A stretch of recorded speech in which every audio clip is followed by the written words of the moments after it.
আমি ওখানে যাইয়ে বলি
এই ইফলির যে দুধ হয়েছে এটা আমাদের জন্য একটা বড় বড় একটা আল্লাহর পক্ষ থেকে একটা নিয়ামতের কিন্তু আমাদের নেত্রী বেগম খালেদা জিয়া কোন দুঃসময় সুসময় উনি এই দেশের থেকে পালাই যাননি। উনি একটাই বলছে, এটা আমার দেশ, এটা আমার ঘাঁটি, এখানে আমার মাটি, এখানে আমার ঠিকানা, আমি কাউকে ছেড়ে কোথাও যেতে পারবো না।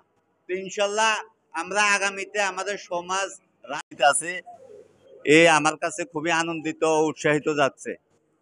এবং এখানে যারা উপস্থিতি আছেন আমাদের সিনিয়র সমবয়সী ছাত্র ভাইরা, আমার আসলে একটা উদ্দেশ্য নিয়ে আমি এই প্রোগ্রামটা আয়োজন করার জন্য ইমনকে বলেছি এবং ইমনকে আমি অনেক ধন্যবাদ জানাই, যাকে আমি খুব আদর স্নেহ করি একটি আদর্শগত দলের সাথে, আদর্শিক রাজনীতির সাথে জড়িত থাকার কারণে।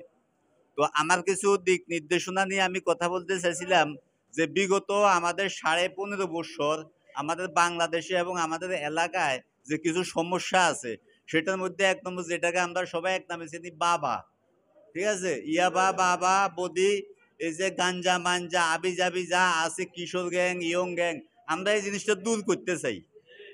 এই জিনিসটা দূর করতে সবাই যদি আমরা এক সহযোগিতা করি এবং আমাকে যদি সবাই সহযোগিতা করে, জিনিসটা আমি দূর করার জন্য আপ্রাণ চেষ্টা করব। এবং আমি বলতে চাই, আমরা যারা এখানে, আমার মনে হয় আমাদের যারা এত সুন্দর আয়োজন করছে তাদেরকে সবাইকে ধন্যবাদ জানিয়ে আমি আবার দুইটি কথা বলবো শুধু। আমরা যারা এখানে আসছি, আমরা সবাই, আমার আগে ইকবাল একটা কথা বলছিল যে আমরা সবাই জাতীয়তাবাদী আদর্শের সৈনিক কিনা, এটা আগে আমাদেরকে নিশ্চিত করতে হবে। আমরা সবাই কি জাতীয়বাদের আদর্শের সৈনিক? ইনশাআল্লাহ, আলহামদুলিল্লাহ। আর একটা কথা আমি বলি, জাতীয়বাদের এখানে আমরা যারা সিনিয়র নেতৃবৃন্দ আছে তারা সবাই কেউ না কেউ নির্যাতন এবং প্রতিহিংসার শিকার। আমি সেটা বলবো না, আমি শুধু একটা কথা বলবো, বিএনপি এবং যারা পালিয়ে গেছে তাদের মধ্যে শুধু দুইটা তফাৎ। আমরা এমন একটা দল করি, আমাদের নেত্রী, দেশনেত্রী বেগম খালেদা জিয়া শত অন্যায়, শত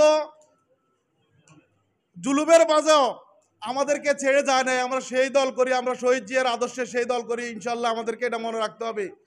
আর আমাদের যারা পালিয়ে গেছে তারা এই 15 বছর গুম, খুন এবং সহিংসতার রাজনীতি করে তারা পালিয়ে গেছে।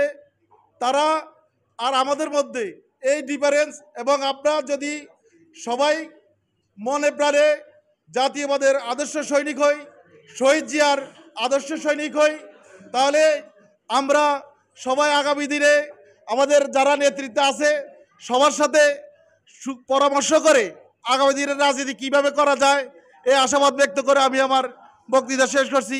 আসসালামু আলাইকুম। প্রথমে শুকরিয়া আদায় করি, দীর্ঘ 15 বছরের এই ফ্যাসিস্ট সরকারের নির্যাতন থেকে আমরা মুক্ত হয়ে আজকে মুক্ত বাতাসে কথা বলতে পারছি, তার জন্য আমরা সকলে শুকরিয়া আদায় করি, বলি আলহামদুলিল্লাহ।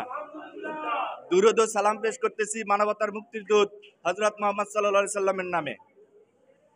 একদম শাহপুর ইউনিয়ন ছাত্রদল কর্তৃক আয়োজিত আজকের এই অনুষ্ঠানের আমার শুভাকাঙ্ক্ষী বন্ধু বান্ধব বড় ভাই সকলকে আন্তরিক শুভেচ্ছা অভিনন্দন। আসসালামু আলাইকুম ওয়া রাহমাতুল্লাহি ওয়া বারাকাতুহু। আপনারা সকলেই জানেন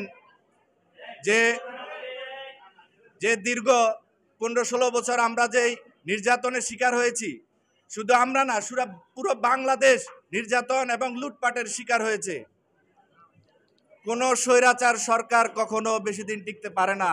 তার প্রমাণ হইল বাংলাদেশের মানুষ জেগে উঠেছে, ছাত্র সমাজ জেগে উঠে ওই স্বৈরাচারী সরকার আজ দেশ থেকে পালাইতে বাধ্য হয়েছে। শুধু স্বৈরাচারী সরকার নয়, তার পুরো প্যানেলটাই আজকে বাংলাদেশ থেকে বিতাড়িত হয়ে গেছে। আমরা চাই আগামীতে ওই রকম স্বৈরাচার যাতে আর বাংলাদেশে প্রতিষ্ঠিত হইতে না পারে, মাথা উঠে দাঁড়াতে না পারে, সেজন্য আমরা সচেতন থাকব। এবং আজকের ছাত্র দলের উদ্যোগে যে আয়োজন করা হয়েছে সেখানে উপস্থিত রয়েছেন আমাদের স্নেহভাজন সাবেক ছাত্র নেতৃবৃন্দ এবং বর্তমান ছাত্র নেতৃবৃন্দ, এবং উপস্থিত রয়েছেন আমাদের সিনিয়র বড় ভাই ছাত্রদল, যুবদল এবং স্বেচ্ছাসেবক দল নেতৃবৃন্দ, সবাইকে আমার সালাম ও শুভেচ্ছা। আসসালামু আলাইকুম ওয়া রাহমাতুল্লাহ। প্রিয় ছাত্রবৃন্দ, সবার উদ্দেশ্যে বলতে চাই, আমাদের নতুন যারা প্রজন্ম ছাত্রদল করবে, ওনারা বিগত দিনে ছাত্রলীগের যে কার্যক্রম ছিল সব কিছু আপনারা উপলব্ধি করেছেন, যে ছাত্রলীগ কেমন কার্যক্রম করেছে সারা বাংলাদেশে। সন্ত্রাস, দুর্নীতি, চাঁদাবাজি, সব ধরনের নারী কেলেঙ্কারি সব কিছুতে তারা সম্পৃক্ত ছিল। কিন্তু প্রিভিয়াস রাজনীতিতে আমরা দেখেছি আমাদের ছাত্র দলের নেতৃবৃন্দ কখনো অন্যায়, চাঁদাবাজি, মাস্তানি এগুলিতে জড়ায় নাই। তো সেক্ষেত্রে আমার আশা থাকবো যারা আমাদের নতুন প্রজন্ম ছাত্র, শুভেচ্ছা ও স্বাগত। আমাদের ইকবাল যে বক্তৃতা দিয়েছে আর বক্তৃতার প্রয়োজন নাই। আমি দুইটা মেসেজ দিব। একটা, আমি সৌদি আরব মক্কা এবং মদিনাতে তারেক রহমানের সফর সঙ্গী ছিলাম, একটা কথা না বললেই নয়। আরেকটা কথা হলো যে আমাদের সৌদি আরব বিএনপি একটা ছাত্র মানে একটা বাংলাদেশ। যে ছাত্ররা বাংলাদেশে গণতন্ত্র এবং বাংলাদেশ যুদ্ধ করে জয়লাভ করেছে 5 তারিখে, তাদের জন্য সৌদি আরব কেন্দ্রীয় কমিটি সিদ্ধান্ত নিয়েছে একটা ফাউন্ডেশন গঠন করবে। এই সুখবরটা আমি আপনাদেরকে জানাই। আরেকটা কথা বলতে চাই, সেটা হলো আমাদের তারুণ্যের অহংকার আগামীর দেশনায়ক তারেক রহমানকে যে নির্যাতন করেছিল, আমরা যখন হিল্টন হোটেলে মিটিং করে বাইরে গেছি, এখন আমাদের নেতা আমাদের কাছে আসে না। কি হয়েছে দেখি যে তিনি প্রতিদিন নামাজ পড়ার আগে 10 থেকে 12টা ব্যান্ডেজ তার গায়ে অ্যাড করতে হয়, নাহলে সে নামাজ পড়তে পারে না, তার রগগুলা টানা খায়। নির্যাতনে তাকে এরকম করেছে। আজ যারা নির্যাতন করেছে তারা বাংলাদেশ থেকে পালাইছে, কিন্তু আবার যদি আমাদের নেতাদের দেশ গড়ার মাধ্যমে বাধা বিধ্বস্ত করে, তাইলে আমরা তাদেরকে এই ইউনিয়ন থেকে পালানোর সুযোগ দিব না। আপনারা সবাই তারেক রহমানের জন্য দোয়া করবেন, যেন তিনি আমাদের যে লালন করেছে লন্ডনে বসে, আমি খুব কাছে থেকে দেখেছি তিনি মক্কা মদিনাতে বুখারী শরীফের বাংলা অনুবাদ করত। এটা দেখে আমি গর্বে বুক ভরে গেছে। তিনি 5 ওয়াক্ত নামাজ পড়েন, বিড়ি সিগারেট খান না। এরকম একটা নেতা আমাদের মাঝে বাংলাদেশ পরিচালনা করতে হবে, আসবে এবং সফল হবে। রাজপথে আপনারা ভাই মোকাবিলা করে তাকে সফলতা করবেন ইনশাআল্লাহ। এ বলে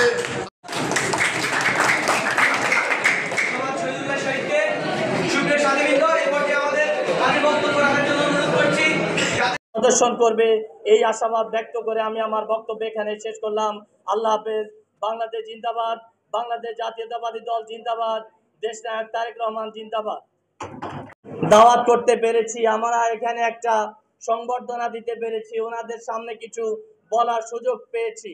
এই বিষয়গুলো আমার কাছে কল্পনার মতো লাগে, কারণ আমরা কি এমন একটি পরিবেশের মধ্য দিয়ে আমরা ছিলাম, যে পরিবেশ দেওয়ার জন্য অনুরোধ করছি নোয়াখালী জেলা ছাত্রদলের কৃষি বিষয়ক সম্পাদক ১ নং শাহপুর ইউনিয়নের সাবেক ছাত্রনেতা জনাব আলবাদুল কাউসার আরিফকে। জনাব আলবাদুল কাউসার আরিফ।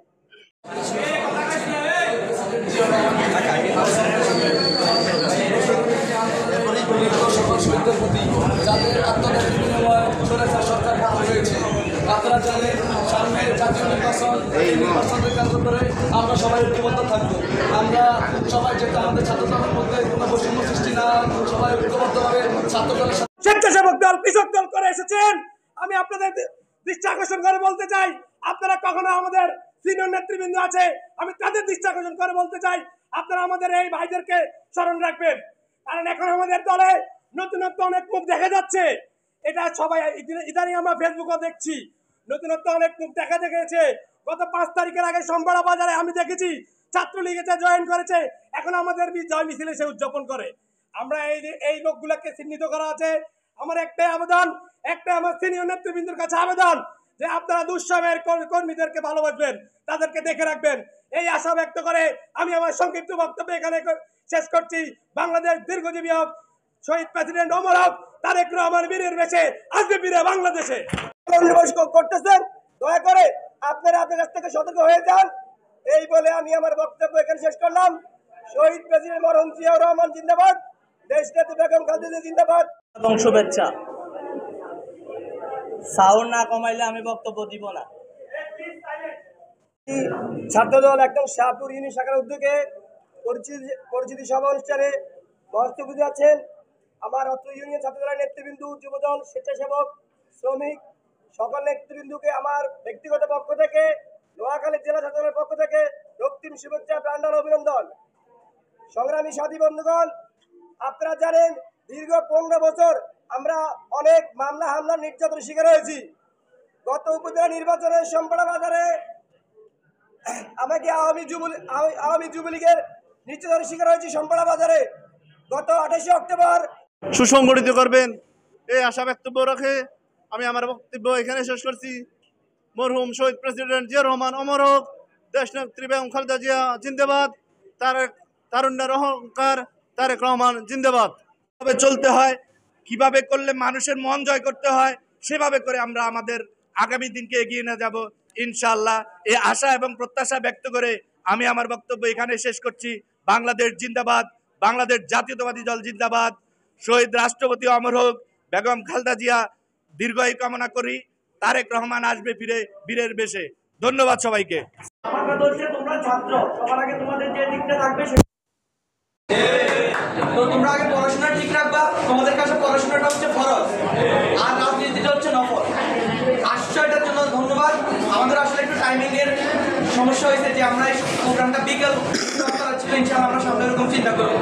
সুপ্রিয় সাথীবৃন্দ, এই পর্যায়ে আমি আজকের সবার সমাপনী বক্তব্য রাখার জন্য অনুরোধ করছি আমাদের সকলের পরিচিত মুখ, দুর্দিনে যিনি আমাদেরকে রাজপথে থেকে আমাদেরকে